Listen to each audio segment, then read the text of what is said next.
Halo semuanya, apakah suara Mimin berhasil nyampe ke telinga teman-teman semua dengan sopan adanya?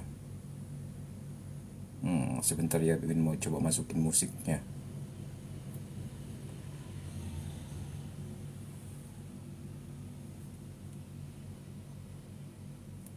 Ya, kita mau coba masukin musik.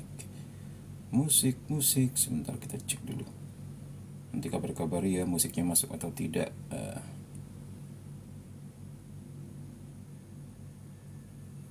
Gimana? Apakah musiknya masuk?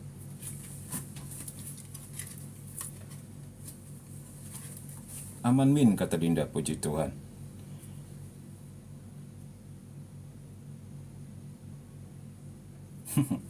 Musiknya agak set gitu ya. Mungkin masalah internet. Biarin aja dulu deh.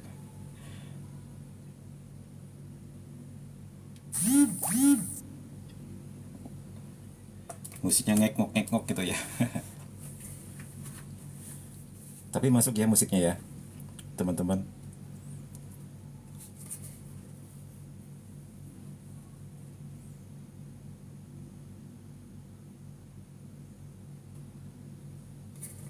Belum masuk ya musiknya ya.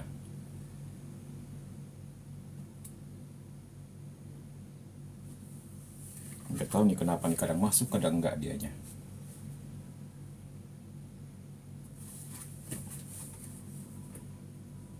Sebentar ya, kalau begitu kita harus matikan yang ini dulu. Ya, sambil menunggu teman-temanmu,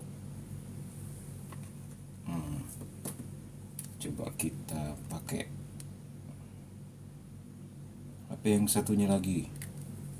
Yang kemarin kita pakai ternyata bisa. Sambil menunggu, ini masih 7 orang. Nanti kalau jumlahnya sudah 7.000 orang, kita mulai ya.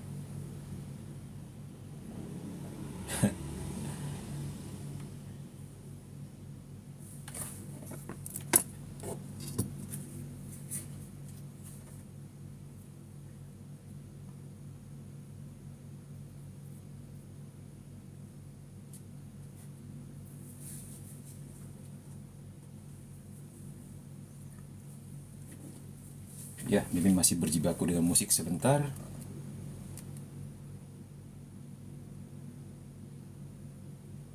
Pengen tahu nih kenapa nih, kadang bisa kadang nggak bisa.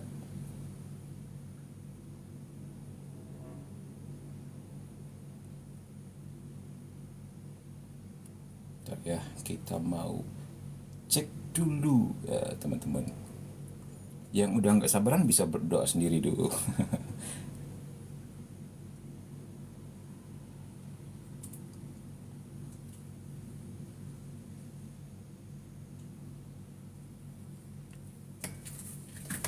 Min, kalau pastor lagi dosa berat, apakah boleh merayakan sakramen? Kalau pastornya ya, nggak boleh. Pastornya harus mengaku dosa dulu. Begitu.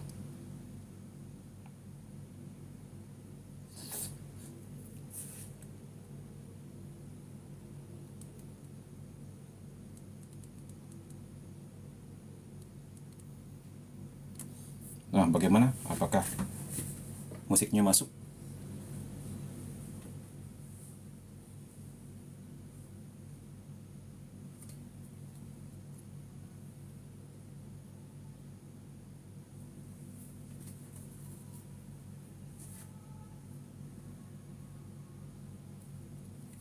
Belum masuk juga.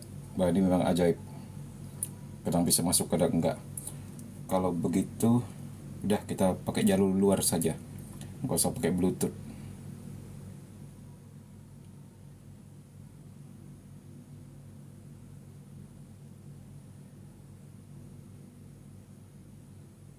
Kita nggak usah pakai Bluetooth.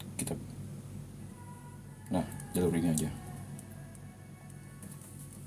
Ini pasti masuk.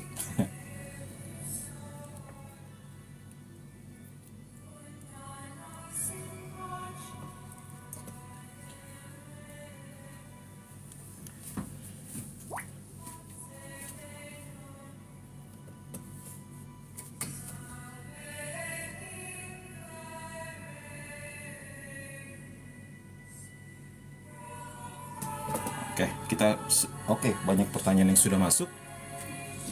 Nah, kita mau doa dulu ya, teman-teman. Mari kita siapkan hati kita. Dalam nama Bapa dan Putra dan Roh Kudus. Amin. Bapa Surgawi, terima kasih untuk hari baru yang Kau tambahkan dalam hidup kami, di mana membuat kami dapat lebih banyak bersyukur dari hari ke hari. Kami persembahkan seluruh aktivitas kami untuk memuji dan memuliakan nama-Mu. Seluruh hidup kami, pekerjaan kami, karya kami, kesehatan kami, ya Bapa Surgawi, kami serahkan kepadamu dan kami tahu siapa yang kami percayai. Juga keluarga kami, semuanya ada dalam tangan-Mu. Berkatilah malam ini, semoga live kami sungguh-sungguh membuka mata hati dan pikiran kami akan kehendak-Mu yang besar, akan rahmat-Mu yang luar biasa dalam Ekaristi. Bunda Maria doakan kami, Malaikat Agung Mikael, berperanglah bagi kami pada malam hari ini, terutama bagi kami semua yang diundang hadir live pada malam hari ini. Para malaikat dan orang kudus beserta kami selalu. Kemuliaan kepada Bapa dan Putra dan Roh Kudus, seperti pada permulaan, sekarang, selalu, dan sepanjang segala abad. Amin. Dalam nama Bapa dan Putra dan Roh Kudus. Amin. Baik. Malam ini kita membahas tentang apa? Masih tentang Ekaristi. Ekaristi panjang sekali ternyata ya. Oh, ada yang lupa. Mimin lupa menyiapkan air minum untuk membasahi tenggorokan supaya tidak kering dan iritasi. Tunggu sebentar.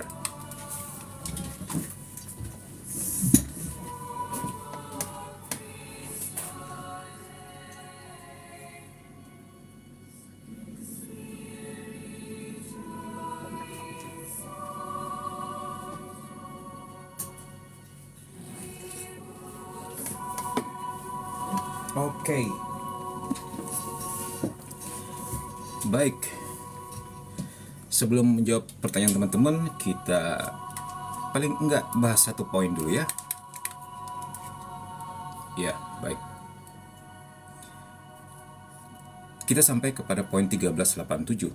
Dikatakan di sini, supaya mempersiapkan diri secara wajar untuk menerima sakramen ini, maksudnya sakramen Ekaristi, umat beriman perlu memperhatikan pantang yang diwajibkan gereja.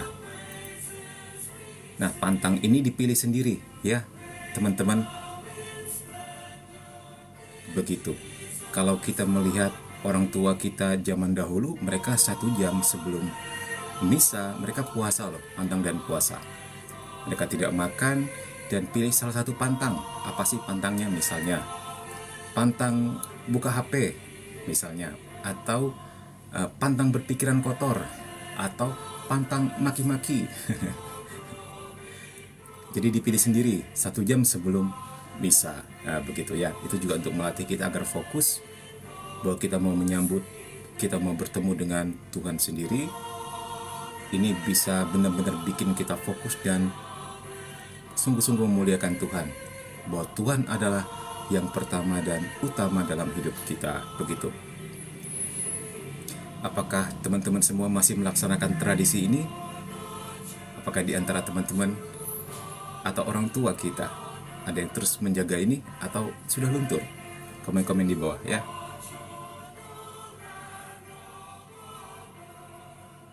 Sebentar. Min, kenapa live-nya harus malam? Saya dan suami pengen belajar tapi besok harus kerja. Iya. Aduh, iya inilah ya. Mimin hanya sempatnya malam. Tapi jangan khawatir untuk Sinaga Shop. Mimin selalu upload di YouTube dengan nama yang sama, Komsa KKSM. Nanti selalu cek di sana ya. Begitu. Sebisanya ikut semampunya saja, karena pekerja-pekerja harus istirahat tepat pada waktunya supaya bangun tetap segar begitu.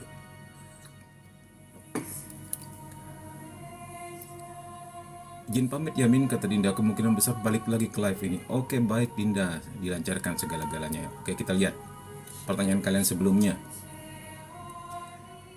Apa ini?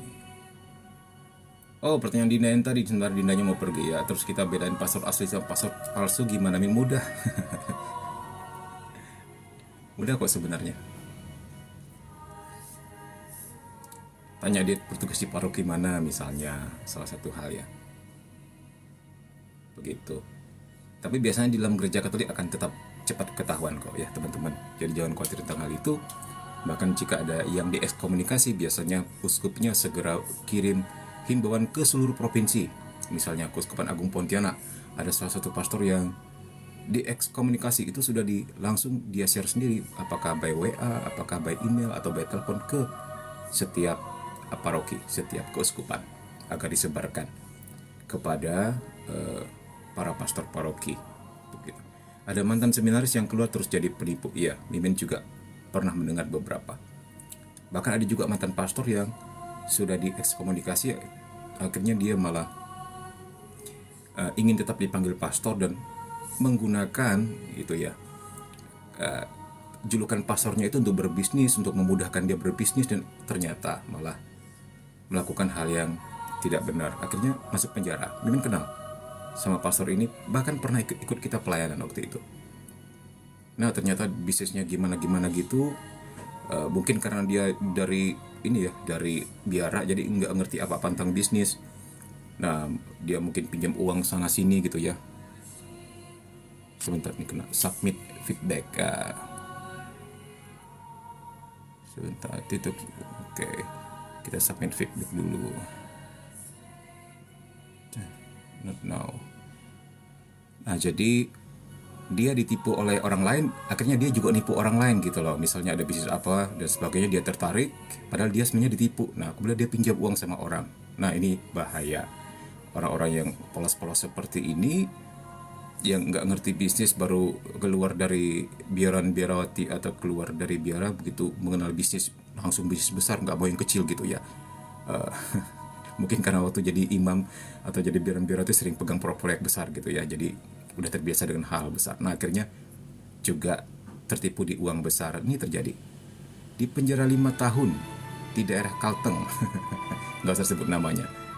Ini bagi kita untuk autokritik juga ya, bahwa ini bisa terjadi gitu loh. Kita nggak boleh menutup diri terhadap hal-hal seperti ini supaya gereja bisa berbenah. Mimin bukan tipe orang yang kalau Katolik begini kita tutupin. Nggak suka kayak gitu. Kalau kita tidak bisa melihat ada hal yang perlu diperbaiki dan mengungkapkannya, maka kita nggak pernah belajar, nggak pernah menjadi lebih baik. Maka Mimin senang sekali ketika gereja mengungkap adanya praktek penyalahgunaan kekuasaan misalnya, terus adanya pelecehan seksual. Bahkan gereja Katolik sendiri yang mengundang auditor dari luar, supervisor dari luar, untuk silakan dituntut, silakan dibereskan yang tidak berkenan. Itu bagus sekali. Itu memberi teladan bagi agama-agama lain untuk melakukan hal yang sama. Karena kita berpihak kepada kebenaran, bukan untuk menutup-nutupi kesalahan. Itu baik sekali. Ya, jadi no problem. Nah kemarin kayak kasus dukun Katolik, ternyata di salah satu akun ketika membahas diserang, malah bukan fokus ke orang Katolik yang menipu orang pakai cara ini cara itu, malah aku nggak suka namanya dukun Katolik, Katolik nggak ada yang mendidik jadi dukun. Malah fokus ke situ, tersinggung gitu loh. Akhirnya orang-orang seperti ini nggak bisa melihat hal-hal yang terjadi sebenarnya di dalam gereja kita, atau mungkin dia belum pernah ketipu kali ya. Sementara para korbannya mengeluh ke Mimin gitu. Hal seperti ini tetap harus kita buka ya teman-teman. Autokritik untuk kita. Jangan takut untuk terbuka seperti ini, karena ini adalah langkah perbaikan gitu ya. Romo, kalau angel number itu beneran pesan dari malaikat kah? Yang mana itu? Mimin nggak ngikutin. Tapi hati-hati saja. Kalau ketemu kasus yang persis, kirim ke Mimin aja, nanti Mimin pantau ya, kirim ke DM atau gimana. Sebentar.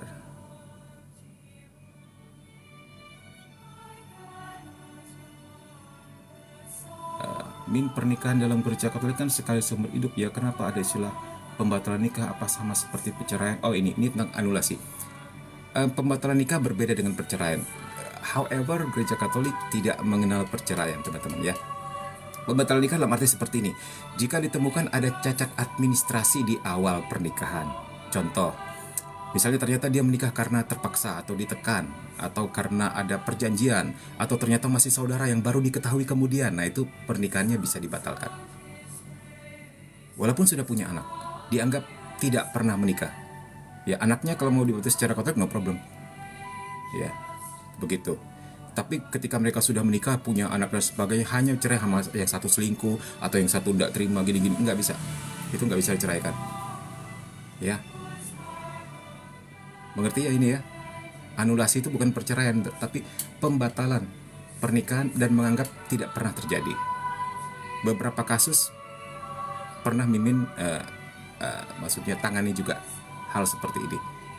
Ternyata dia menikah karena penipuan, ternyata karena masih saudara yang baru diketahui kemudian, jadi ada cacat di awal, maksudnya gitu. Ya, itu tidak sama dengan perceraian. Salve, Bang spill Rosario-nya beli di mana Bang please? Salve. Rosario-nya ini dibuat sendiri, ya. Dibuat anak panti asuhan. Ini kalau mau beli 150.000. Ini bukan Rosario sembarangan, Rosario terapi, ya. Ini batu hematit, ini salib Santo Benedictus, ini juga ini medali Santo Benedictus pengusiran setan. Ini juga salib Santo Benedictus pengusiran setan yang diberkati oleh uskup. Jadi ini Rosario terapi, Rosario untuk doa, juga untuk pengusiran setan gitu loh. Kalau mau beli, DM Mimin saja. Sebentar, ada yang jatuh. Apa ini? Apa yang jatuh ya? Oh, ini yang jatuh. Ini hal-hal yang biasa kita gunakan dalam deliverance ya.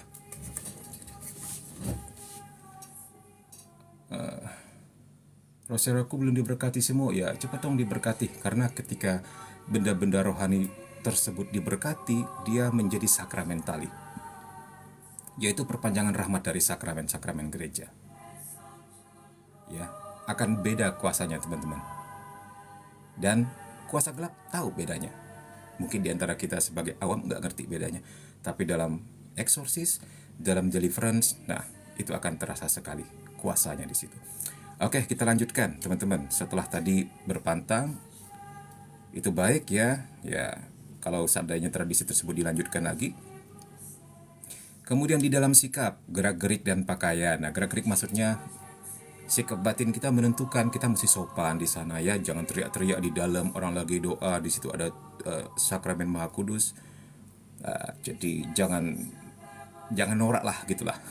Tapi puji Tuhan, so far hampir 100% umat Katolik sangat mengerti ketika masuk ke dalam gereja langsung hening dan langsung doa. Itu bagus sekali. Ya, tidak memperlakukan gereja seperti tempat pertemuan, seperti pasar, bahkan tempat parkir di dalamnya, tempat jemuran pernah ditemukan. Tapi bukan gereja Katolik. Seperti itu. Ya, karena dalam gereja Katolik ada sakramen Maha Kudus ya. Nah, tentang pakaian sekarang ya. Ya Min, berapa harga tadi Min, boleh dikirim ke Sarawak? Nanti DM Min saja ya. Oke, sekarang kita lihat tentang pakaian. Bagaimana itu tentang pakaian Ekaristi? Ini dia, Min buatkan untuk kalian. Kena lampu ya, coba lampunya kita geser deh. Nah, ke sini lah. Ya. Kelihatan nggak teman-teman? Nah, pakaian Ekaristi. Ini hal yang mesti diingatkan ya, walaupun sudah oleh gereja diwanti-wanti, tapi selalu saja ada orang-orang tertentu yang apakah tidak mendengar pengumuman, atau bahkan cuek bebek, atau bahkan mungkin gereja dianggapnya tempat mencari jodoh gitu. Dan sebagainya. Dalam Ekaristi atau Misa Katolik, pakaian yang dianjurkan adalah yang sopan dan menghormati kesakralan acara tersebut, gitu ya. Berikut adalah beberapa pedoman umum. Nah, ini pedoman umum. Pria biasanya memakai kemeja, celana panjang, dan sepatu yang pantas. Jas atau blazer juga dianjurkan, terutama untuk misa yang lebih formal. Itu baik. Atau minimal kalau untuk misa meriah atau misa apakah tahbisan gitu ya, atau intinya misa raya begitulah. Baik juga kalau pakai kemeja lengan panjang. Nah, supaya mendidik kita untuk bisa membedakan begitulah ya. Dan itu juga ternyata membantu membangun sikap hati yang positif tentunya. Kita bisa melihat dari pakaian para imam ya. untuk hari-hari hari raya gereja tertentu, pakaiannya ada yang meriah, ada yang biasa saja begitu. Warna-warna liturgi juga ya, itu membantu membangun rasa rohani dalam diri kita. Oke, baik. Untuk wanita bagaimana? Ya, wanita umumnya mengenakan dress, rok, atau celana panjang yang sopan dengan atasan yang tidak terlalu terbuka. Hahaha. Di sini ada wanita yang suka pakai pakaian terbuka, terbuka belakang, terbuka depan, terbuka atas, terbuka bawah. Ya. Jangan sampai kamu memasukkan ya umat ke dalam pencobaan ya teman-teman, terutama yang memang yang tahu dirinya cantik gitu kan. Ya, itu mesti bisa membawa diri ya. Ini sebentuk penyangkalan diri juga. Kalau dirinya cantik dan biasa pakai pakaian yang ya begitulah. Nah, waktu gereja menyangkal diri ya supaya pakai pakaian yang lebih tertutup, lebih sopan dan rapi ya. Karena wanita adalah makhluk-makhluk yang sangat indah ya, itu karunia Tuhan yang luar biasa ya. Jadi jangan sampai keindahanmu meruntuhkan iman saudaramu ya. Setuju? Ingat doa kami, janganlah masukkan kami ke dalam pencobaan. Nah, jangan sampai lu yang menjadi pelakunya gitu. Oke, baik. Yang ketiga, anak-anak. Ya, untuk anak-anak pakaian yang sopan dan sesuai dengan pedoman di atas ya. Ya, tergantung pada usia dan gender mereka juga. Ya, pada umumnya anak-anak lebih fleksibel lah. Rasanya agak aneh sih kalau ada yang menjadi turn on dengan anak-anak ya. Kecuali dia mengalami sakit psikologis tertentu yang suka dengan anak-anak ya, itulah. Orang tuanya mesti pandai mengatur hal ini untuk anaknya. Terus untuk pelayan liturgi, ya seperti pelayan altar, lektor, dan anggota paduan suara, biasanya sudah memiliki pakaian khusus ya, yang sudah ditentukan oleh paroki atau gereja masing-masing. Nah, secara keseluruhan, prinsip utamanya adalah berpakaian dengan hormat dan pantas, mengingat bahwa Ekaristi adalah perayaan suci. Begitu ya teman-teman, setuju?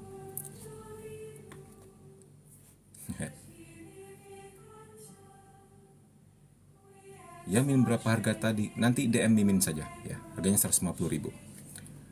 Oke, baik, kita lanjutkan. 1388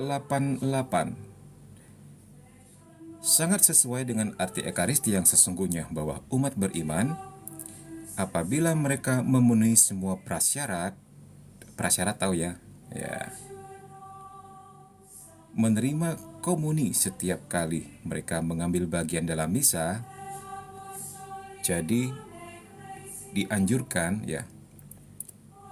dengan sangat partisipasi umat yang lebih sempurna dalam misa, dengan menerima tubuh Tuhan dari korban itu juga sesudah imam menyambut komuni. Jadi kita diharapkan berpartisipasi ya.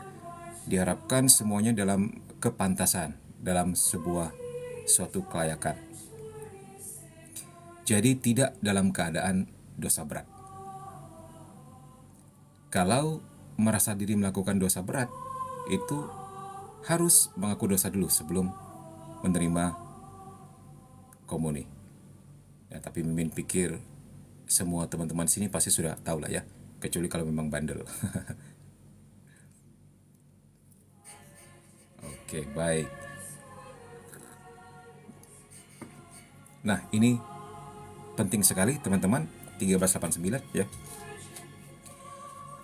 Gereja mewajibkan umat beriman menghadiri ibadat ilahi pada hari Minggu dan hari raya. Nah, dikatakan ibadat ilahi loh, itu misa itu. Terutama pada hari Minggu dan hari raya. Dan sesudah mempersiapkan diri melalui sakramen pengakuan, sekurang-kurangnya 1 kali setahun menerima komuni suci sedapat mungkin dalam masa Paskah. Nah, bahkan di courting nih, minimal sekali setahun deh. Ya, mengaku dosa dulu, kemudian baru menerima komuni suci. Ini bukan dalam arti minimalis sebenarnya, karena untuk teman-teman yang hidup di kota mungkin enggak begitu terasa, mungkin seperti taken for granted, seperti merasa udah otomatis deh kalau aku ke gereja pasti langsung menerima komuni.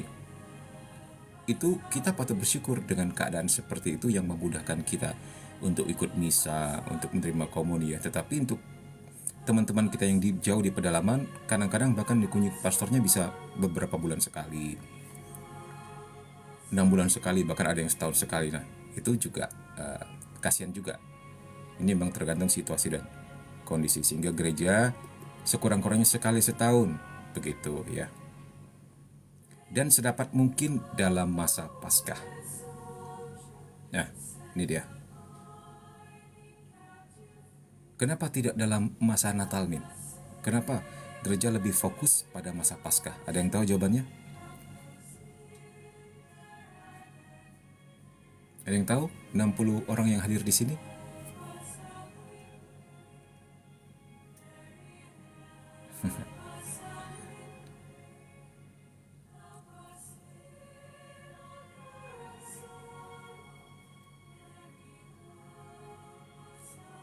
Ayo. Ya, sekarang kita bahas ya. Kenapa gereja Katolik ya yang memiliki 2 hari raya besar tetapi mengkhususkan Paskah? Nah, ini jawabannya, teman-teman. Walaupun nampaknya Natal lebih meriah dirayakannya karena mengandung sesuatu yang imut, lucu, cute, yaitu baby Jesus gitu kan. Jadi itu lebih kepada hari raya sukacita, kelahiran gitu kan. Sementara Paskah mengandung sebuah penderitaan, kematian gitu. Jadi sepertinya agak menakutkan gitu ya. Tetapi Paskah adalah pusat liturgi iman Kristen. Nah, kita lihat di sini. Semoga setelah ini teman-teman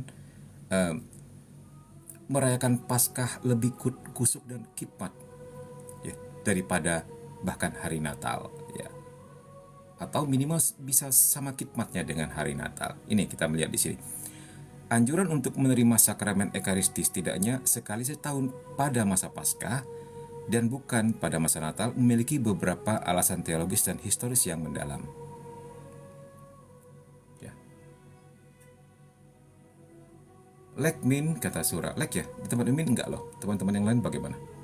Urutan doa novena apa aja, Min? Maksudnya apa yang mau diurutkan? Urutan doa novena. Novena apa dulu? Karena novena banyak sekali. Ada novena 3 Salam Maria, ada novena Roh Kudus, gitu. Tapi jangan khawatir tentang hal ini, tinggal googling aja atau YouTube ya. Misalnya kita pingin novena 3 Salam Maria, tinggal lihat di YouTube aja, nanti diajarin. Ya, udah banyak sekali yang mewartakan tentang ini, atau novena Roh Kudus seperti apa, atau novena apalah gitu. Ada banyak novena yang bisa kita pilih ya. Salah satu saja, nggak perlu semuanya, bahkan 10-10-nya dalam satu hari. Nggak perlu seperti itu ya. Salah satu aja. Percayalah, setiap novena punya kuasa. Kebangkitan, kata Sura. Ya, kita lihat di sini. Pertama, Paskah sebagai pusat liturgi Kristen. Paskah adalah perayaan paling penting dalam kalender liturgi Kristen karena memperingati kebangkitan Yesus Kristus dari kematian. Persis yang dikatakan Sura tadi. Mantap. Kita tepuk tangan dulu untuk Sura. Ya. Nah, kita sendiri tahu ya, kebangkitan ini adalah dasar iman Kristen dan inti dari pesan keselamatan. Seperti dikatakan Santo Paulus ya, kalau seandainya Tuhan Yesus tidak mati dan bangkit, percuma dan sia-sialah iman kita. Untuk apa percaya kepada orang yang mati? Begitu. Ya, itu dia. Kebangkitan itulah puncak iman kita. Dari situlah sumber dan puncak iman kita. Itulah sebabnya kita tidak berdoa pada hari Sabat atau hari Sabtu, tetapi hari Minggu. Karena pusat, puncak dan sumber iman kita adalah dari kebangkitan Yesus Kristus. Begitu. Ya. Katanya nge-lag. Bagaimana dengan teman-teman yang lain? Nge-lag nggak? Tempat mimin nggak sih? Oleh karena itu, menerima komuni pada masa Paskah menekankan hubungan langsung dengan misteri penyelamatan ini. Enggak kok katanya. Nah, mungkin jaringannya Sura mungkin ya. Kuri-kuri tong-tong ya. Mimin bertahu ternyata itu mantra ya. Mimin pikir kurikulum gitu. Oke, yang kedua. Sejarah dan tradisi gereja. Tradisi untuk mengaku dosa dan menerima komuni pada masa Paskah berasal dari kebiasaan awal gereja. Jadi gereja awali sudah melaksanakan itu ya. Pada masa lalu, masa Prapaskah digunakan sebagai waktu untuk persiapan spiritual, penyesalan, dan pertobatan yang berpuncak pada penerimaan Ekaristi pada Hari Raya Paskah. Jadi sudah sejak awal tradisi menganjurkan ini. Ini adalah masa-masa yang baik bagi kita untuk retreat, untuk rekoleksi, untuk refleksi, ya, dan untuk menyesal dan bertobat. Gitu. Yang ketiga, kita lihat secara makna liturgis. Masa Paskah adalah masa sukacita dan perayaan atas kemenangan Kristus atas dosa dan kematian ya, teman-teman. Ya, jadi sebenarnya itu masa sukacita ya, walaupun sebelumnya ada dukanya. Tetapi kita bersukacita karena dengan kematiannya kita dimenangkan dari segala dosa. Menerima Ekaristi pada masa ini melambangkan partisipasi umat dalam kebangkitan dan kehidupan baru yang dijanjikan oleh Yesus Kristus. Nah, jadi kita berpartisipasi dalam mati dan bangkit. Begitu. Ini tentang partisipasi. Yang keempat, masa penebusan dan pembaruan. Udah normal lagi Min, kata Surah, puji Tuhan. Ya. Untuk bagian yang lag, Surah bisa screenshot ini, bisa belajar sendiri atau nanti bisa melihat di YouTube ya. Masa Prapaskah yang mendahului Paskah adalah masa penebusan, refleksi, dan pembaruan rohani seperti dikatakan tadi di atas ya. Jadi umat diajak untuk melakukan puasa, doa, dan amal sebagai persiapan untuk menyambut kebangkitan Kristus dengan hati yang bersih dan jiwa yang diperbaharui. Meskipun Natal juga merupakan waktu penting yang merayakan kelahiran Yesus Kristus, fokus teologis dan liturgis gereja menempatkan Paskah sebagai pusat iman dan praktek liturgi Kristen. Oleh karena itu, penerimaan Ekaristi pada masa Paskah menjadi simbol yang kuat dari partisipasi umat dalam misteri penyelamatan yang dirayakan dalam kebangkitan Kristus. Nah, jadi biasanya para katekumen kemudian menerima komuni pertama pada masa Paskah kebanyakannya, walaupun juga ada yang pada masa Natal karena hal-hal seperti ini. Oke. Bagaimana? Bingung? Tidak ada yang bertanya atau terpesona? Atau terlalu berat untuk dicerna?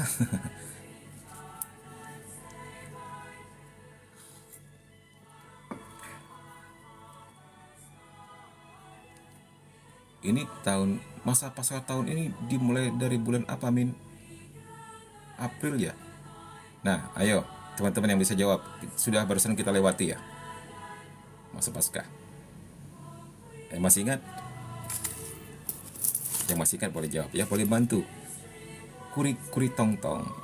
Oke, baik. Sampai di mana kita tadi?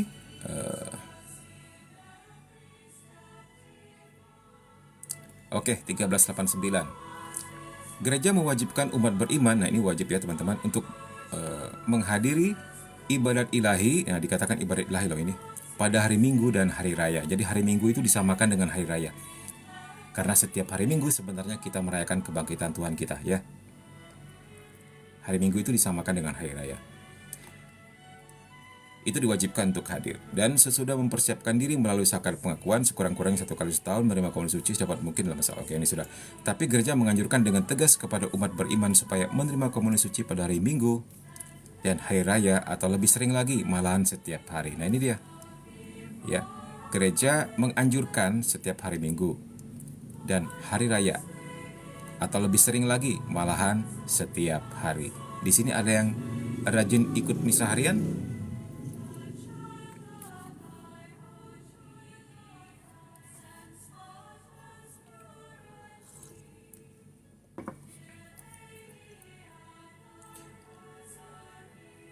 Oke, dalam hal ini kita harus melihat 5 perintah gereja. Masih ada yang ingat 5 perintah gereja apa saja?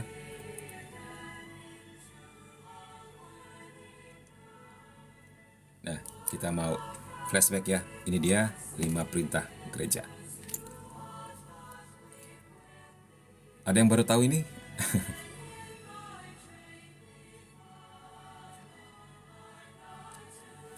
5 perintah gereja Katolik adalah pedoman wajib yang harus diikuti oleh umat Katolik untuk menjaga hidup rohani mereka. Nah, ini adalah kelimanya. Dihafalkan ya. Yang pertama, menguduskan hari Minggu dan hari raya yang diwajibkan. Umat Katolik wajib menghadiri misa pada hari Minggu dan hari raya yang diwajibkan, serta menghindari pekerjaan yang tidak perlu pada hari-hari tersebut untuk menghormati hari Tuhan. Yang kedua, mengaku dosa sekurang-kurangnya sekali setahun. Nah, ya ini 5 perintah gereja ya, dihafalkan. Setelah menguduskan hari Minggu dan hari raya, mengaku dosa minimal sekali setahun. Umat Katolik diwajibkan mengaku dosa-dosa berat setidaknya sekali dalam setahun melalui sakramen pengakuan. Ya, di sini ada yang bahkan lebih dari setahun mengaku dosa, lebih dari sekali dalam setahun. Nah, kalau tim pelayanan seperti kita, ya setiap mau pelayanan ke pedalaman kita wajib mengaku dosa. Bahkan kita rutin, ya bisa sebulan sekali atau 2 bulan sekali atau bahkan lebih sering jika memang pelayanannya intens. Ya. Sebab kita seringkali melakukan doa pelepasan atau deliverance di pedalaman, dan itu membuat kita harus memiliki benteng yang teguh dan perlindungan yang kuat di dalam Tuhan. Nah, salah satu hal yang mendasar untuk mencapai hal tersebut adalah mengaku dosa dulu. Untuk kemudian setelah itu kita bangun hidup doa. Doa setiap hari dan baca firman. Itu akhirnya menjadi sebuah rutinitas yang baik bagi tim Komsa KKSM ya. Barusan tadi kita melakukan doa pelepasan juga, teman-teman. Jam 3 tadi ya. Jadi ceritanya Bapak ini Mimin gak usah sebut namanya ya, kasihan juga. Dia mengalami luka batin berat juga ya, karena ditinggal istri, jadi istrinya ternyata ya boleh dikatakan selingkuh lah dengan bosnya gitu loh.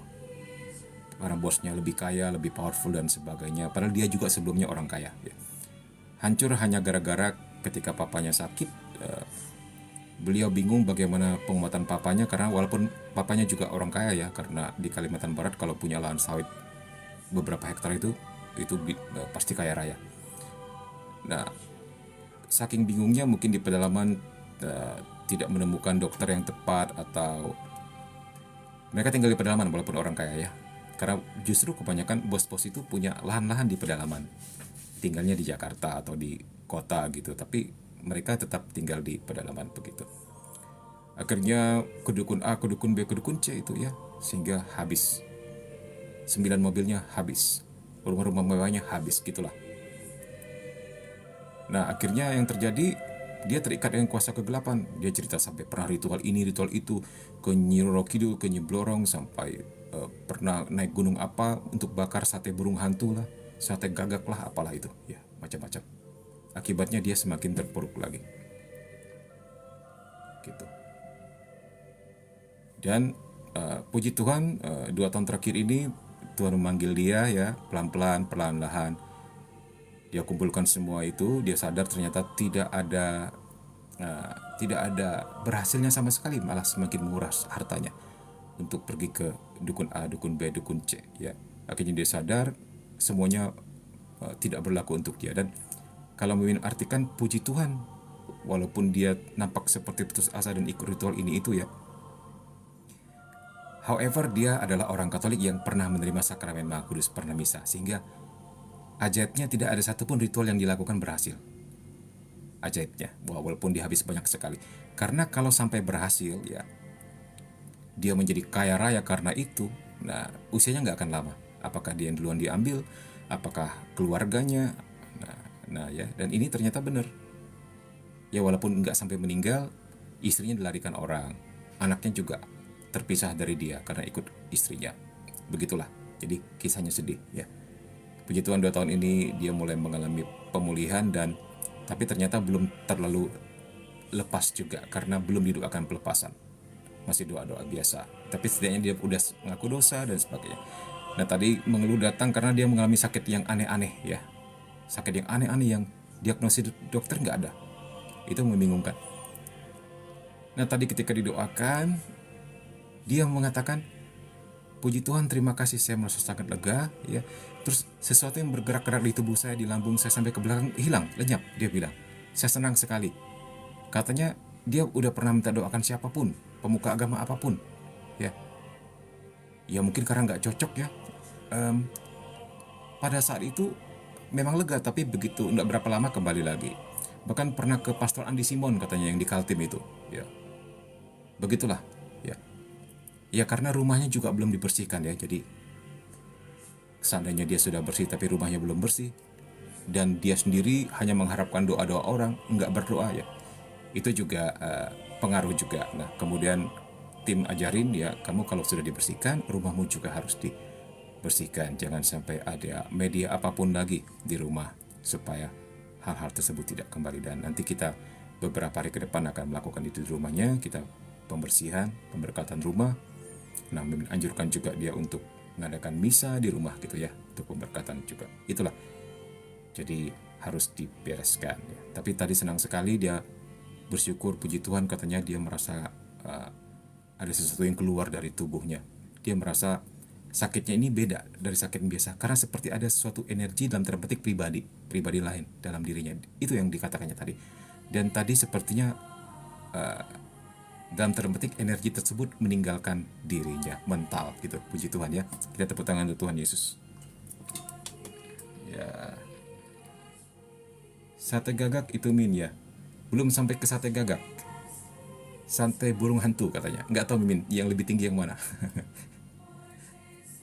Ya ternyata Mimin tadi udah confirm belum sampai ke sate gagak. Atau mungkin burung hantu lebih tinggi ya, nggak ngerti dah. Ya. Bagaimana untuk teman-teman yang sering melakukan pesugihan atau pernah melakukan itu? Ya. Nah ini ada testimoni dari Surah. Min, dulu waktu saya awal-awal rosario, di ubun-ubun kepala saya seperti ada rasa-rasa tidak nyaman. Tapi sekarang udah nggak lagi. Itu kira-kira kenapa ya, Bin? Nah, pertama, kamu jangan langsung mengatakan itu kuasa gelap ya. Kalau itu mengganggu sampai mengganggu kesehatan, cek ke dokter dulu. Ya, kalau ternyata diagnosanya nggak ada dan ternyata sakitmu masih berlanjut walaupun udah dikasih obat ini itu, coba dengan doa. Nah, ketika doa berhasil, nah sudah pasti itu kuasa gelap yang tanpa kita sadari nempel sama kita. Barang-barang seperti itu selalu bikin sakit ya teman-teman. Tadi juga Min katakan kepada dia, wah ini kok kita jadi ke demonologi lagi ya. Min katakan kepada dia, ya setan tidak pernah membahagiakan manusia karena itu bukan tujuan mereka. Tujuan mereka membinasakan manusia. Jadi kita harus belajar teologi, belajar demonologi agar enggak mudah tertipu hal seperti ini. Dia pikir setan bisa membantu untuk memberi kekayaan, bisa memberi kesembuhan. Iya, di awal-awal sebagai sebuah bentuk promosi, it's okay. Tapi nggak berapa lama semuanya dihancurkan. Orang akan mulai mengalami sakit yang aneh-aneh, kayak ditagih kembali gitu. Terus berkat-berkat anak cucunya diambil di awal-awal, sudah dikasih ke dia gitu. Dan gitu nanti ada yang meninggalnya juga aneh-aneh. Itu selalu pasti teman-teman, 100%. Ya. Tidak ada setan yang kasih secara gratis, hanya Tuhan Yesus yang kasih secara gratis. Dan Mimin bersyukur walaupun dia sempat tersesat, tapi puji Tuhan dia dalam hati kecilnya tetap percaya Yesus sehingga tidak ada satu juga dia pun yang berhasil ya, tapi efeknya ke dia. Dia juga mengalami sakit penyakit yang aneh-aneh ya, dan puji Tuhan tadi dilepaskan. Dan Mimin harap dia tetap memelihara hidup doa agar karena doa kita hanya berlaku 30% saja, 70%-nya harus dia lakukan sendiri. Begitu, tidak bisa mengharapkan doa dari orang lain juga. Jadi harus membina hidup doa, harus juga sering ke gereja, menerima komuni, ya, dan sebagainya. Begitu ya. Sebentar.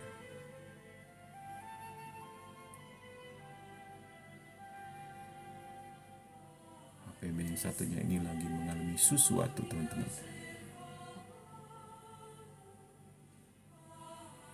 Puji Tuhan sekarang udah nggak lagi, Min, kata Surah. Itu kira-kira kenapa ya, Min? Untung nggak pernah cek ke dokter. Emang nggak pernah cek ke dokter saya, Min, tapi sekarang udah nggak sih. Ya puji Tuhan.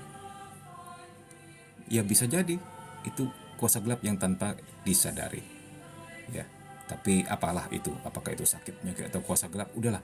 Kalau dia sudah beres, puji Tuhan ya. Artinya Tuhan Yesus berkuasa atas sakit penyakit. Tuhan Yesus berkuasa atas segala kuasa gelap. Patut disyukuri. Kita harus bersyukur untuk hal itu. Artinya gangguan apapun mental luntur dalam kuasa doa. Dalam mungkin Min pernah cerita ya, terutama di malam Jumat, dalam beberapa kasus yang kita tangani, ketika orang itu sedang kerasukan kita doakan, mulutnya mengatakan seperti ini. Misalnya nama orang itu Neti. Pertama dia ikut kita doakan, kita harus, Neti kamu ikut doa ya, dia ikut doa. Tiba-tiba mulutnya bilang gini, seakan-akan pribadi yang lain, Neti stop doa, kamu jangan doa Neti. Tidak Neti, kamu jangan doa. Nah kemudian dia doa lagi, Bapak kami salah benar. Tiba-tiba nanti ngomong lagi, Neti stop doa, tidak. Dia mencekik lehernya sendiri.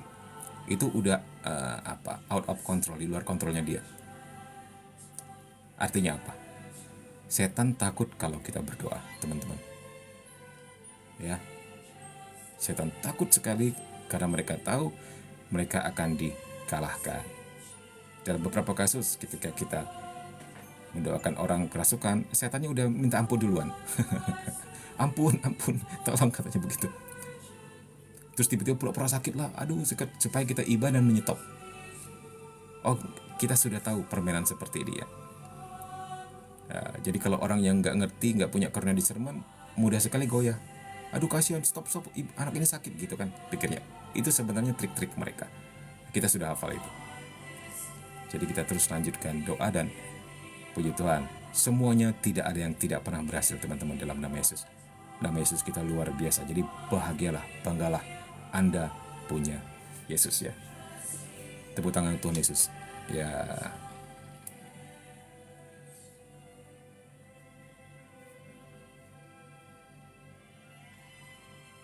Dari nyanyi nyonyo, apa sih Mimin bacanya, bener gak sih? Nyanya nyinyinyo. Jadi aku belum berada di kuasa Allah, Min, karena masih sakit hati dan masih pengen balas dendam. Yes, itu normal ya.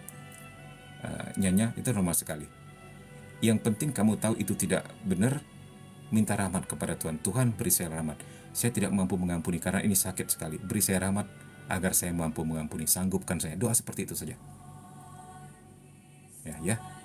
Nanti Tuhan yang akan pimpin, Tuhan yang akan kasih rahmat. Pada waktunya kamu akan bisa. Kamu akan bisa merelakan, kamu akan bisa mengikhlaskan, kamu akan bisa melepaskan. Dan pada saat itulah Tuhan bekerja. Yang penting ada keinginan. Dan puji Tuhan, Mimin tahu kamu ada keinginan untuk itu walaupun tidak mampu. Biar serahkan itu kepada Tuhan. Kamu sudah melangkah satu langkah, 999 lainnya akan Tuhan yang lakukan untukmu ya. Itu dia. Tuhan akan beri rahmat untuk itu karena itu doa yang sangat berkenan kepada Tuhan. Mengampuni, mengasihi, itu doa yang sangat berkenan kepada Tuhan karena itu memang ajaran kasih-Nya. It's okay. Kita tidak boleh menghakimi orang yang mengatakan saya tidak mau mengampuni, ini sakit sekali. Lu nggak merasa, gue yang merasa. Nggak apa-apa, biarkan aja. Biarkan aja. Setiap orang butuh waktu, setiap orang butuh proses. Setiap orang akan masing-masing waktu dan prosesnya ya. Tapi sampai pada suatu titik dia sadar itu enggak baik ya. Dia mau tetapi enggak mampu. It's okay, doa sama Tuhan. Nanti Tuhan sendiri akan mampukan ya. Don't worry about it ya. Kamu sudah berada di jalan Tuhan ya. Dari Dinda, Min, kalau uskup diekskomunikasi otomatis cari ganti uskupnya langsung nggak? Jeda tunggu dulu Min. Biasanya wakilnya atau vikjennya langsung ya ambil alih. Begitu sampai ada pemilihan uskup baru. Atau mungkin nggak dipilih uskup baru biar vikjennya secara otomatis menjadi seperti PLT-nya ya. Sampai nanti beberapa tahun kemudian ada pemilihan uskup baru lagi. Begitulah biasanya. Kemudian dikatakan di sini ini 5 perintah gereja ya. Ini sudah. 4. Berpuasa dan berpantang pada hari-hari yang sudah ditentukan. Jadi umat Katolik diwajibkan untuk berpuasa dan berpantang pada hari raya yang ditentukan oleh gereja. Seperti Rabu Abu dan Jumat Agung. Nah, ini puasa akbar di Rabu Abu dan Jumat Agung. Ya. Kalau bisa pada hari Rabu Abu dan Jumat Agung, teman-teman sekalian pilih pantang yang lebih besar dan puasa yang lebih besar. Anggaplah setahun cuma 2 kali. Nah, untuk hari Jumat setiap masa Prapaskah boleh pilih puasa dan pantang yang lebih ringan lah daripada Rabu Abu dan Jumat Agung, maksudnya begitu. Ya. 5. Membantu memenuhi kebutuhan gereja. Apa itu? Umat Katolik diwajibkan mendukung kebutuhan material gereja sesuai dengan kemampuan mereka, termasuk memberikan persembahan dan sumbangan. Ya. Ini dia.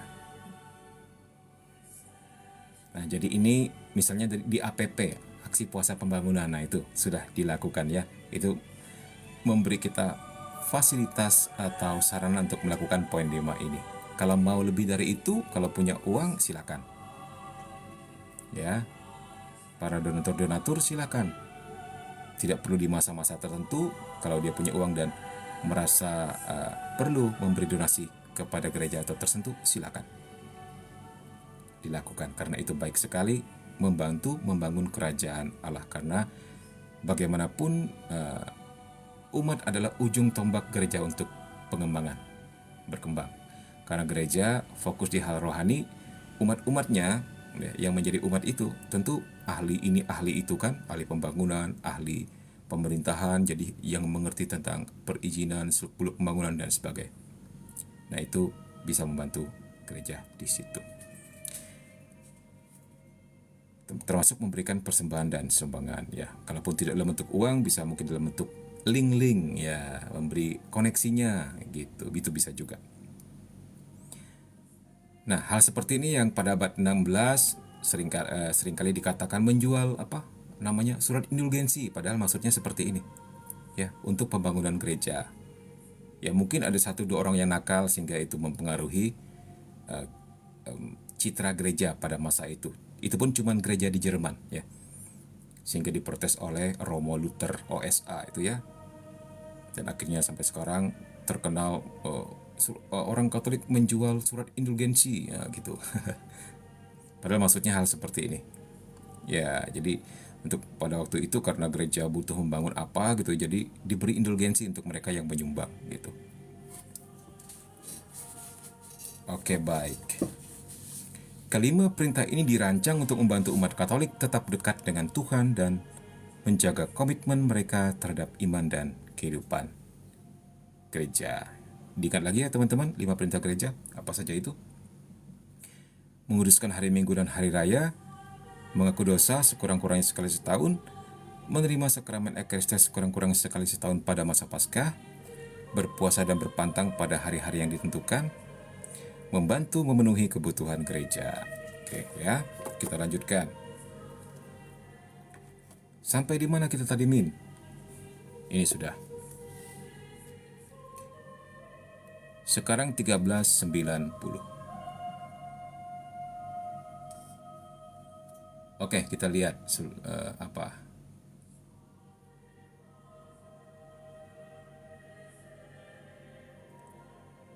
Dari surah Min, kurang lebih 3 bulan yang lalu, waktu saya lagi di gereja mau ikut adorasi, mama saya telepon bilang nggak enak badan.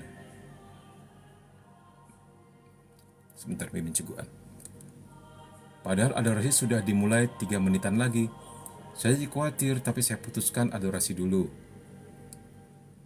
Dalam adorasi itu saya doakan mama saya supaya disembuhkan. Adorasi berlangsung 30 menitan dan setelah adorasi saya buru-buru pulang ke rumah, kata Surah. Oke, bagaimana apa yang terjadi? Oke, sementara sambil menunggu Surah kita lihat dari Dinda apa nih. Min doain ya Min supaya saya bisa menjadi donatur. Aduh nih TikTok ini ya, minta kita verifikasi terus karena kita tidak menunjukkan muka. Hahaha. Sudah beres sekarang, sudah Min verif. Amin Dinda, puji Tuhan, semoga Dinda diberkati ya supaya bisa memberkati sekian banyak orang. Yang kemarin saya bilang Min, doa supaya dapat 80M. Amin ya. Terjadilah turut kehendak Tuhan. Terus lanjut dari surah. Setelah sampai rumah saya dapati mama lemas, katanya habis muntah-muntah. Lah, bagaimana itu? Oke, sambil menunggu cerita dari surah kita lanjutkan ya. 13:9. Karena Kristus hadir secara sakramental dalam setiap rupa itu, maka seluruh buah rahmat Ekaristi dapat diterima. Jadi maksudnya, di dalam Ekaristi yang kita terima sungguh-sungguh tubuh Tuhan. Walaupun karena alasan pastoral tertentu ya, kita hanya menerima hostinya saja. Anggurnya jarang-jarang. Tetap Kristus hadir secara sakramental di situ. Secara penuh dan utuh. Nanti kita jelaskan ya hal seperti itu, kita selesaikan dulu. Karena alasan-alasan pastoral, maka cara menerima komuni inilah yang paling biasa dalam ritus Latin. Nah, gitu. Jadi ini hanya karena alasan pastoral saja kenapa umat jarang sekali menerima komuni dua rupa. Kebanyakan satu rupa saja. Alasannya apa? Alasan pastoral. Nah, kita lihat. Kenapa cukup hosti saja Min seringkali ya? Ini kita melihat di sini.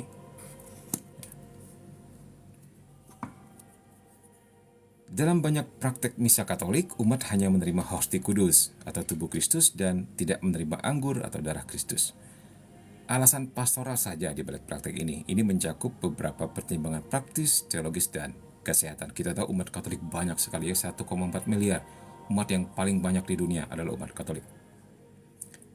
Sehingga alasan pastoral juga jadi pertimbangan. Pertama, soal keyakinan teologis.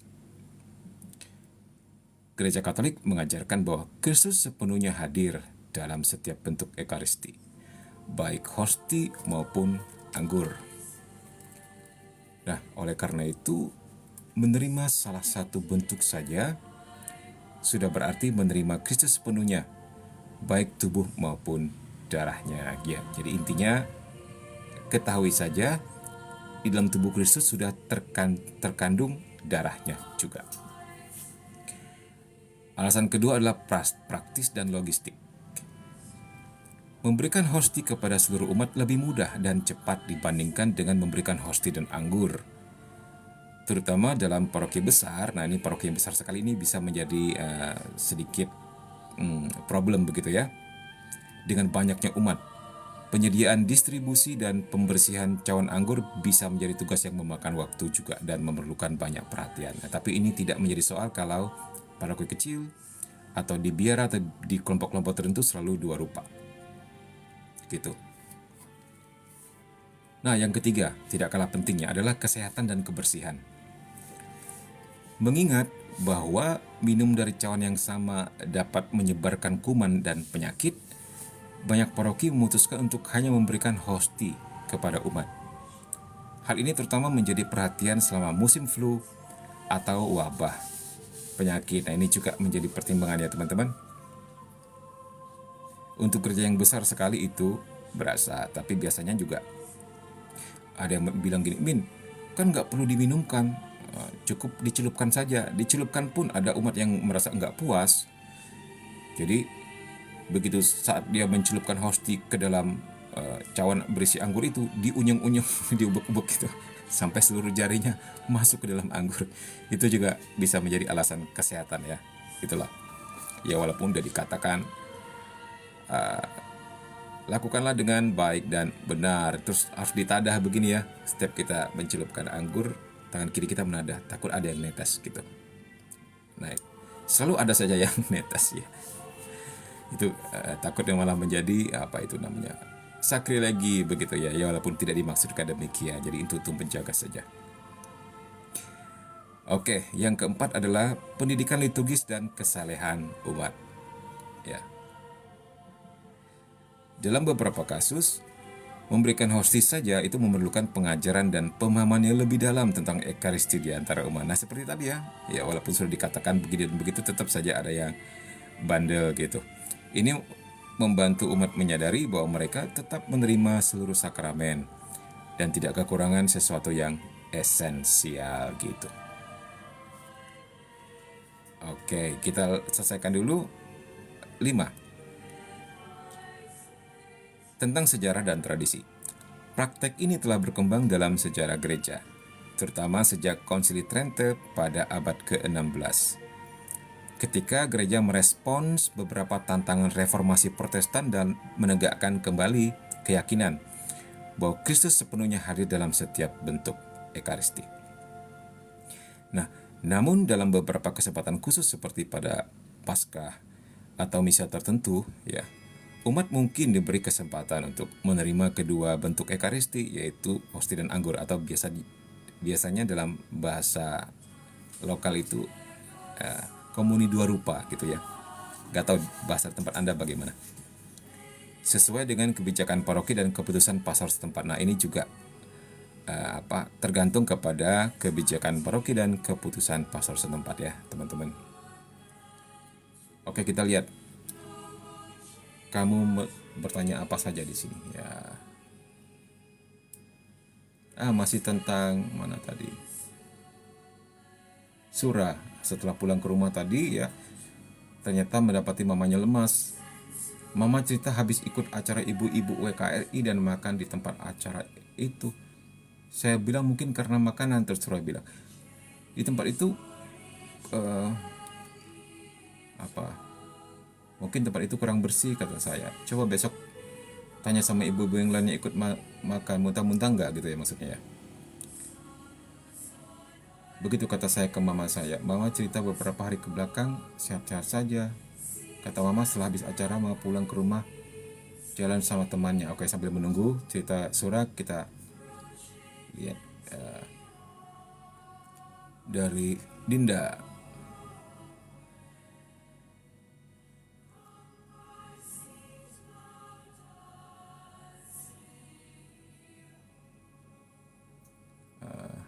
Saya ngelihat gereja Kristen non Katolik pakai anggur, anggurnya banyak banget sih Min. Ya mereka pakai anggur apa tuh? Masing-masing gereja non Katolik juga berbeda-beda ya. Gereja A, B, C punya cara masing-masing. Ada yang mungkin minum dari cawannya, ada juga yang pakai apa seperti jelly gitu, yang kecil-kecil itu. Ada juga gitu. Terus masih dari nyanyi nyonyo, tapi seingat saya waktu menerima komuni pertama, hostinya dicelupin gitu Min. Kenapa nggak dicelup gitu?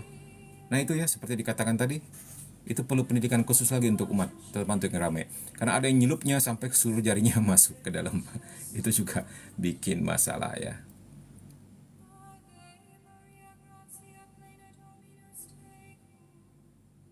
Dari surat masih belum. Min, bagaimana sikap kita waktu menerima hosti terus hostinya nggak sengaja patah dan ada bagian yang jatuh? Ambil sebisa mungkin diambil ya. Kalau kamu nggak ngambil, biasanya romonya yang ngambil atau si penjaga di samping romo atau di samping pembagi hosti, kan biasanya ada satu penjaga di situ. Apakah dari misdinernya atau petugas yang lain ya, diambil ya. Diambil sebisa mungkin, tiup-tiup, bersihkan, makan gitu. Oke. Kalau ternyata kotor sampai keinjak, jangan dibuang, diambil, nanti diserahkan langsung, kamu pergi ke belakang, serahkan kepada petugas di sana untuk dilakukan sebuah ritual khusus untuk itu ya. Mungkin dibersihkan atau dihancurkan dalam ada namanya itu, apa namanya itu ya. Ada tempat khusus untuk menghancurkan atau meleburkan benda-benda yang sudah diberkati. Gitu. Jadi teman-teman kalau punya benda-benda yang terberkati, yang sudah diberkati ya tapi nggak dipakai lagi, jangan dibuang. Diserahkan kepada paroki, mereka ada tempat khusus yang untuk menyimpan atau meleburkan benda-benda seperti itu.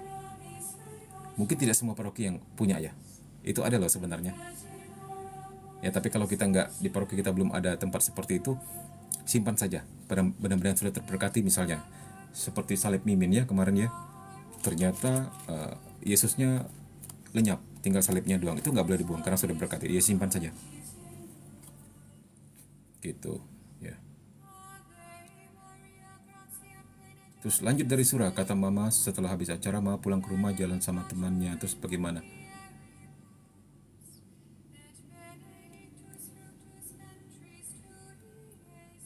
Oke, baik. Kita lanjutkan lagi.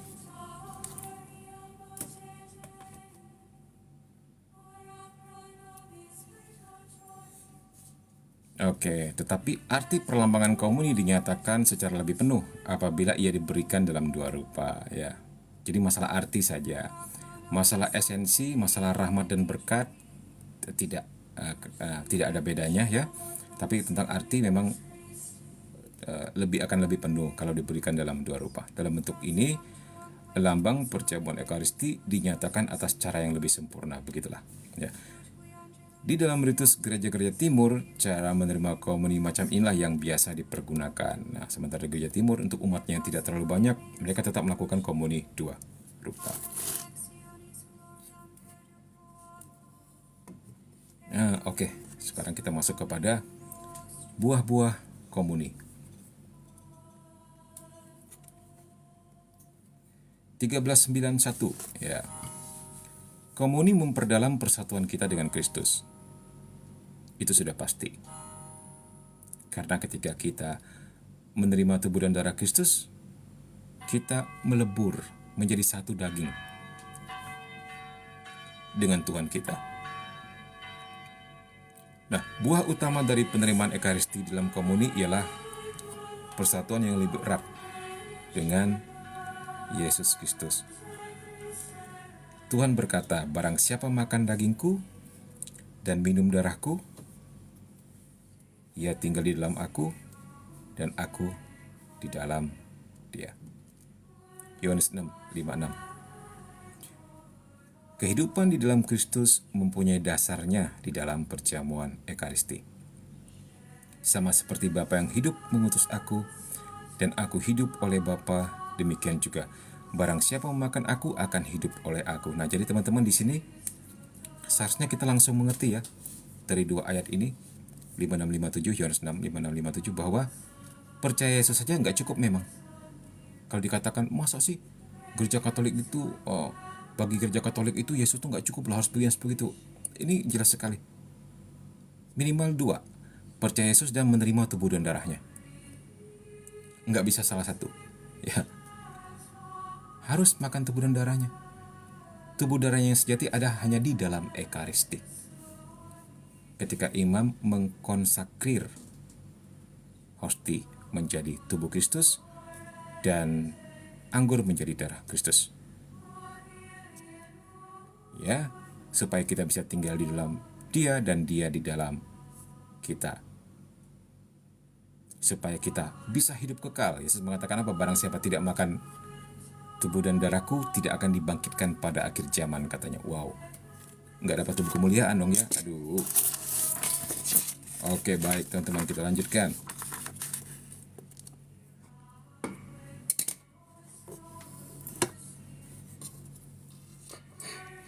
Nah, di sini. Geser dikit deh. Nah, kelihatan nggak tulisannya? Walaupun agak gelap.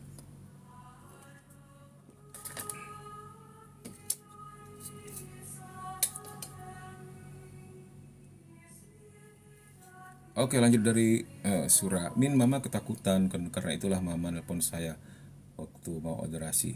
Dan kakak-kakak saya juga diteleponin semua. Nah, sekarang gimana mamamu? Sudah baik belum?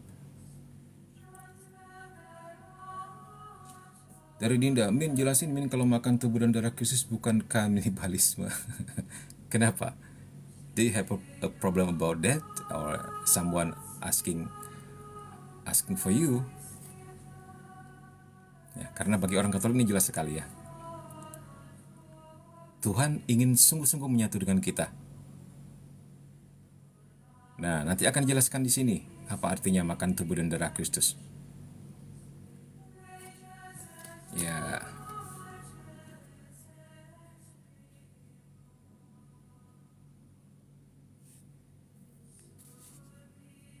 nanti kita akan sampai ke situ sebenarnya ya.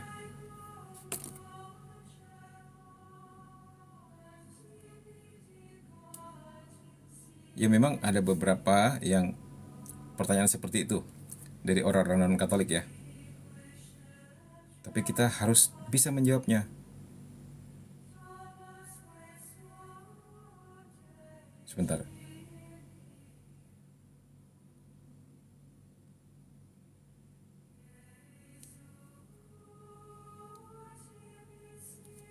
Ya, sebenarnya sudah bisa jawab dari beberapa poin-poin yang ditentukan di atas ya.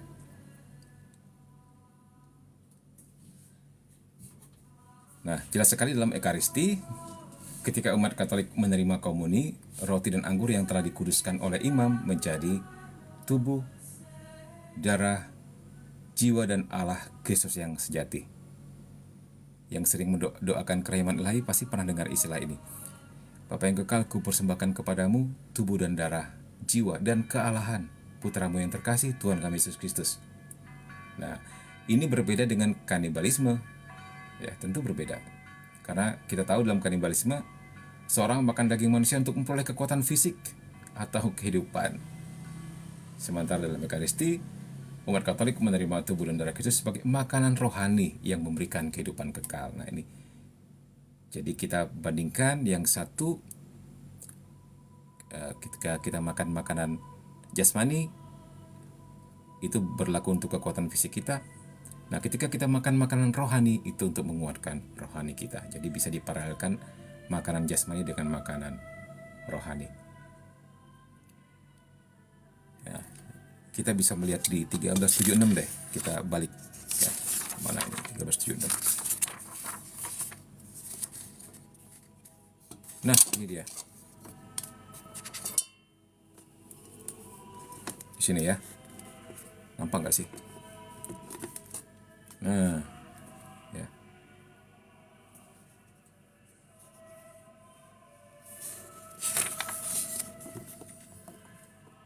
Oke, itu di sini.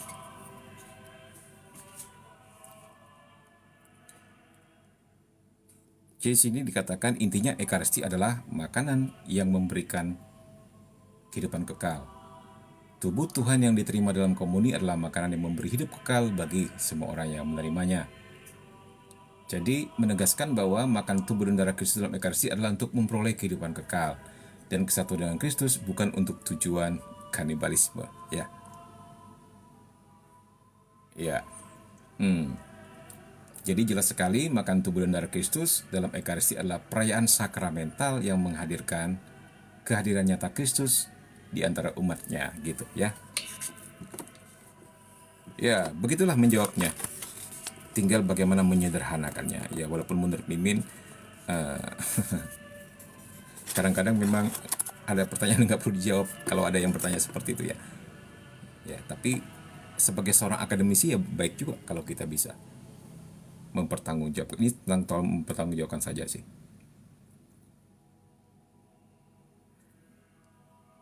Oke, kita lanjutkan.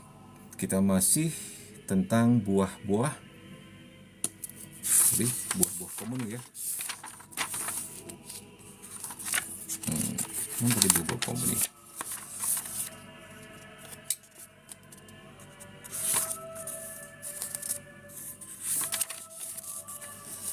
Nah ini dia.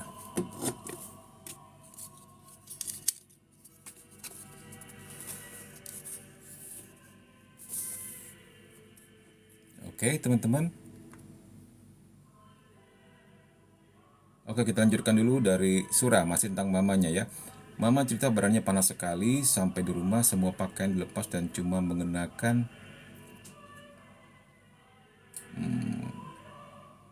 pakaian dalam saja karena panasnya luar biasa kata mama, dan muntah-muntah belepotan di rumah. Itu bagaimana? Apakah sudah dicek ke dokter dulu? Atau bagaimana? Ya. Ya. kita boleh langsung mendoakan kok kalau ada gejala-gejala yang menurut kita aneh tanpa perlu ke dokter. Doakan secara umum saja. Atau menurutmu kamu feeling sekiranya ada gangguan kuasa kegelapan dalam nama Yesus kami usir misalnya gitu, is okay. Karena kalau kita cek ke dokter dulu baru mendoakan, wah ini kalau buru-buru gawat agak susah. Is okay, doa general saja. Doa supaya sembuh dan gitulah intinya begitu. Nah kalau ada kuasa kegelapan, biasanya langsung reda saat itu juga. Maksud Mimin adalah kita mengikuti SOP standar, yaitu pergi ke dokter gitu kan, kemudian mendoakan. Tetapi selalu memang ada hal-hal yang istimewa dalam setiap peristiwa. Jadi nggak apa-apa kok kita doakan dulu. Dengan menduga ada kuasa kegelapan. Jadi doakanlah, tidak apa-apa.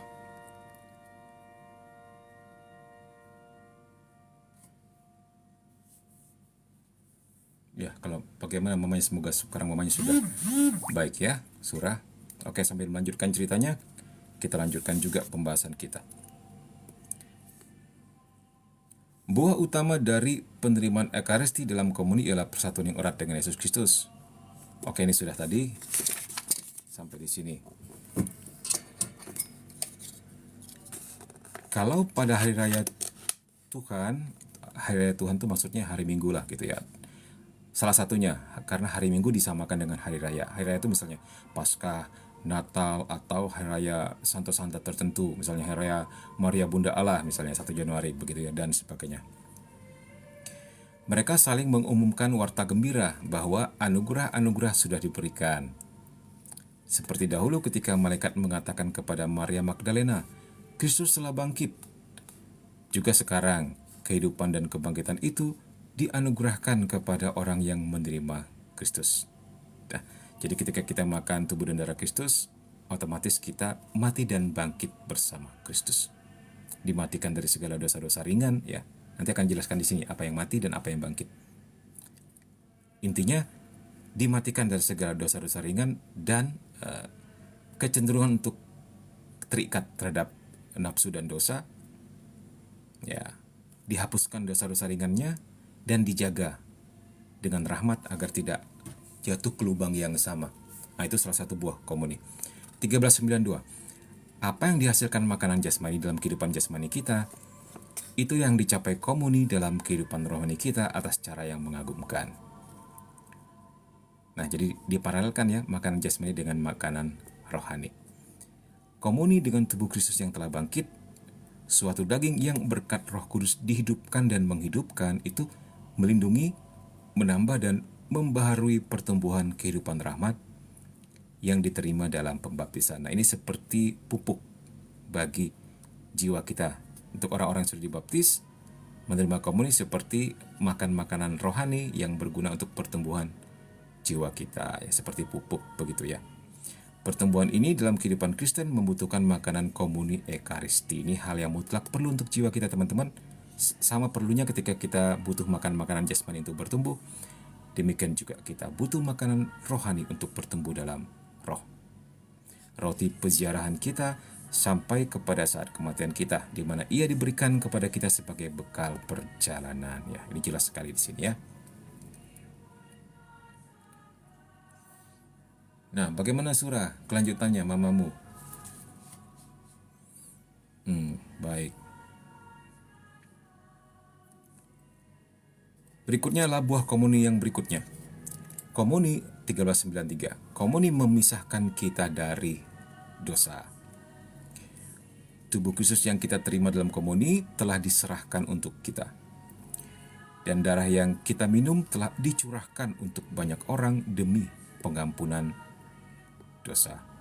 Karena itu, Ekaristi tidak dapat menyatukan kita dengan Kristus tanpa serentak membersihkan kita dari dosa yang telah dilakukan dan melindungi kita terhadap dosa-dosa baru. Artinya, dengan komuni, ya, kita dihapuskan dosa-dosa kecil dan diperkuat untuk tetap bertumbuh dalam rahmat rohani dan dijaga agar tidak jatuh ke dalam dosa-dosa yang sama. Begitu intinya. Menurut Santo Ambrosius dikatakan di sini, setiap kali kita menerimanya, kita menyatakan kematian Tuhan. Kalau kita menyatakan kematian Tuhan, kita menyatakan pengampunan dosa. Andai kata setiap kali bila darahnya dicurahkan, itu dicurahkan demi pengampunan dosa.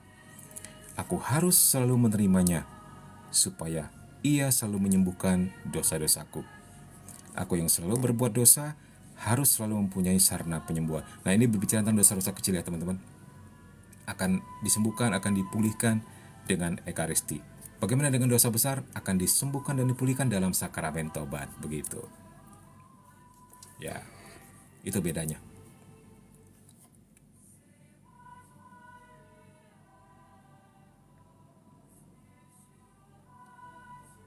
Mimin sendiri ikut misa harian nggak, Min? Kadang-kadang saja. Karena Mimin dengan gereja sebenarnya agak cukup jauh ya. Sementara Mimin juga harus menjaga mama yang sedang sakit di rumah. Jadi memang terkondisi untuk mengikut seperti itu. Tapi setiap acara misa yang lain, bukan hanya misa harian ya. Apakah misa, kan Mimin ikut beberapa angkur ya. Kadang banyak misa juga. Seminggu bisa kadang-kadang, bahkan setiap hari misa. Gitu. Udah bukan masih harian lagi tuh. Misalnya misa ulang tahun, misa perkawinan, misa apalah gitu ya. Iya. Jadi seminggu bisa minimal lebih dari 1 kali selain misa hari Minggu. Nanti tanggal berapa ini ada misa pemberkatan. Ya begitulah. Sebagai seorang tim doa juga, mungkin karena seorang musisi juga, jadi banyak acara juga yang membawa Mimin mengiringi misa A, misa B, misa C, bahkan misa kematian gitu.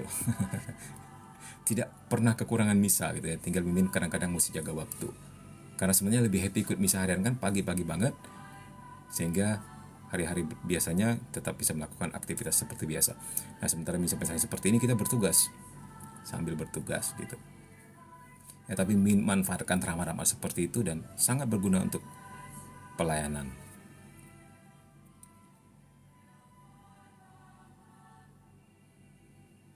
Dari nyanyi-nyinyo kan nggak mutilasi, jadi nggak kanibalisme. Ini seperti perwujudan roti sebagai tubuh dan anggur sebagai darah Kristus. Ya, melalui ekaristi tadi itu. Terus dari surah, kejadiannya 3 bulanan yang lalu ternyata Amin kalau sekarang mama sehat ya. Puji Tuhan. Terus kata mama setelah sampai rumah, semua yang dimakan di tempat itu keluar semua, dimuntahkan ya. Udah nggak sampai ke dokter ya. Kalau ke dokter coba dicek apakah makanan itu mengandung ini dan itu. Terus teman-teman yang lain bagaimana, teman-teman mama? Apakah mengalami atau cuma mama sendiri? Ya, puji Tuhan ya, mama sudah semakin sehat. Nah, kalau seandainya ada pekerjaan dari kuasa gelap, misalnya ternyata tokonya pakai pesugihan, puji Tuhan mama dilindungi. Gitu. Itulah pentingnya kita berdoa sebelum makan, teman-teman. Minimal buat tanda salib sebelum keluar rumah. Baik kalau dengan air suci ya. Baik juga kalau orang tua memberkati anaknya setiap sebelum keluar rumah atau setiap sebelum mereka pergi ke sekolah. Sekiranya mereka masih tinggal dengan orang tua itu baik. Nah, barusan ada kesaksian itu ya, yang Mimin posting di IG dan juga di Facebook fans page ke Komsel KKSM. Kalau di fans page-nya cuman KKSM saja. Itu ada cerita tentang seorang mantan satanis ya. Mantan satanis ini kemudian bertobat dan kemudian sudah ikut Yesus. Dia cerita, dulu ketika saya masih aktif di satanis ya, kami punya program untuk indoktrinasi atau mengirimkan pikiran-pikiran astral yang menjebak para anak-anak ini untuk kemudian tertarik kepada satanisme, apakah lewat buku-buku pelajaran, apakah lewat kata-kata motivasi dan sebagainya. Tapi kami dapati kemudian katanya ada beberapa anak yang memiliki cincin api di kepalanya dan itu nggak tertembus oleh tujuan kami, nggak pernah bisa tertembus. Ternyata ketika kami cek and recheck, mereka adalah anak-anak yang didoakan oleh orang tuanya. Wah, ini kesaksian yang menguatkan bahwa penting untuk mendoakan anak-anak kita. Atau saling mendoakan di antara keluarga. Jadi penting juga untuk berdoa sebelum keluar rumah, sebelum makan dan sesudah makan ya, teman-teman.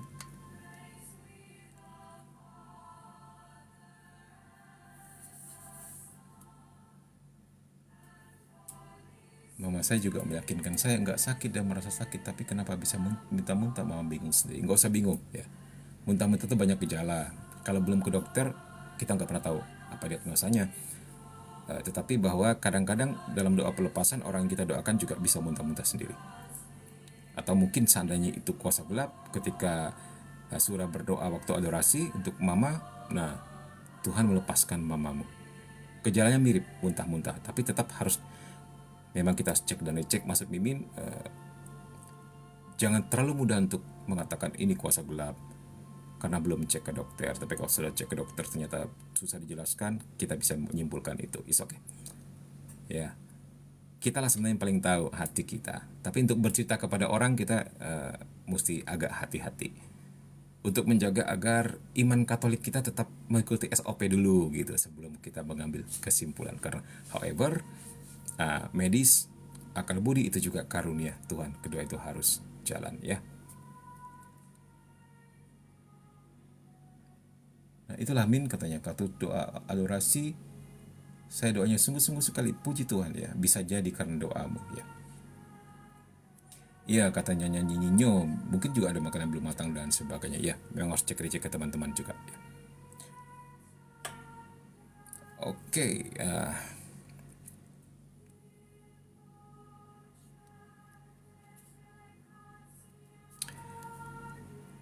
ini sudah 13.94.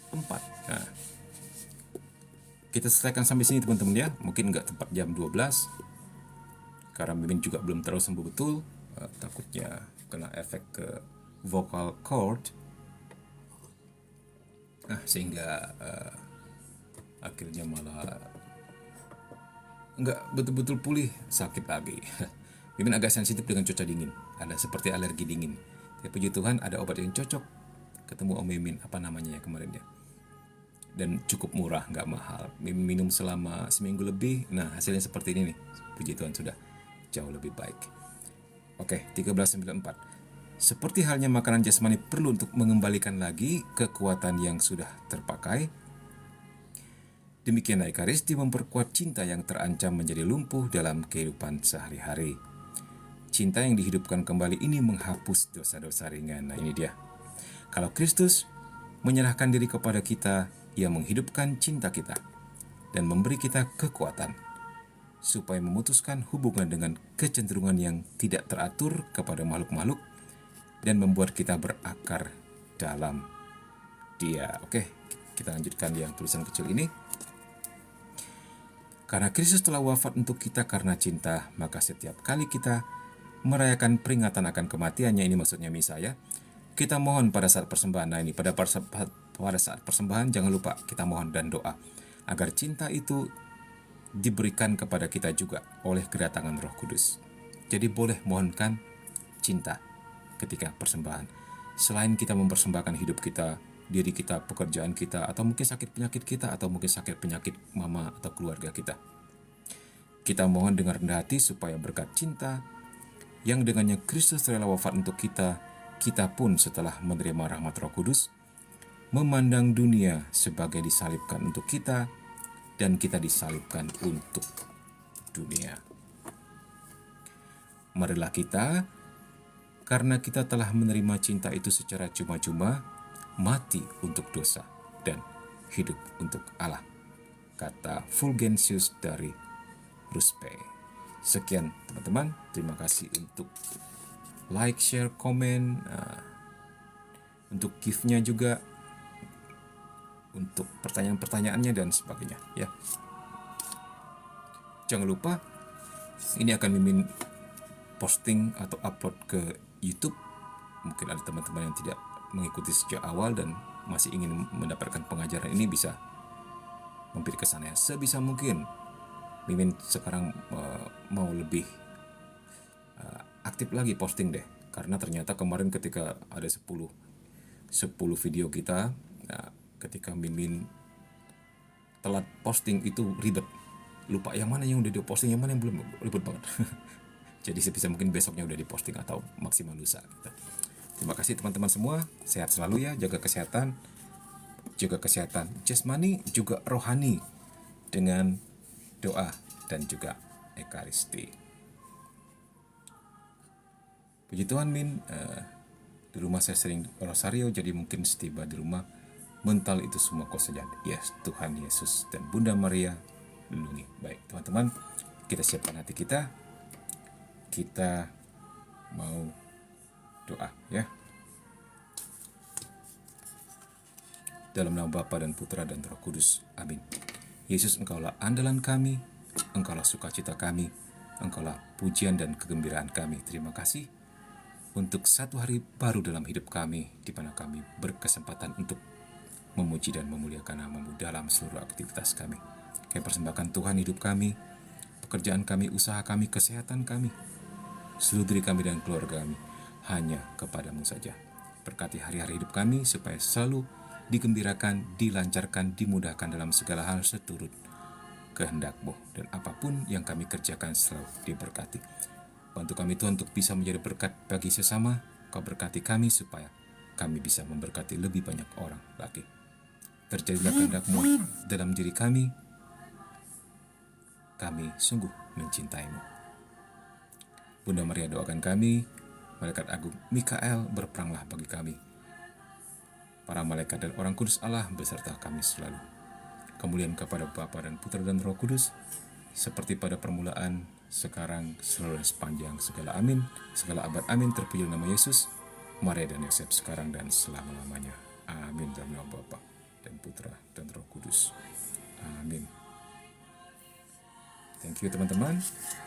See you malam Jumat.